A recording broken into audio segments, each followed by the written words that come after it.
After 5 years, I just got my first 1.9 million views sa Facebook.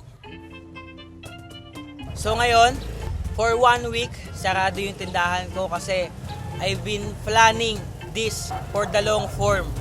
Kaya today, May 11, 3:30 p.m., mag-open na po ulit ang Pricey. So this time, may mga panibago na sa menu namin. Kita-kits tayo mamaya, 3:30 p.m. Dito lang yan at ito yung address.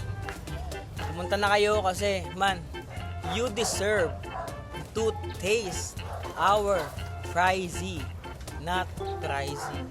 Ayun lang at maraming salamat and good morning na din sa'yo. Para sa gusto mag-follow ng page namin, ito yung page ng Pricey.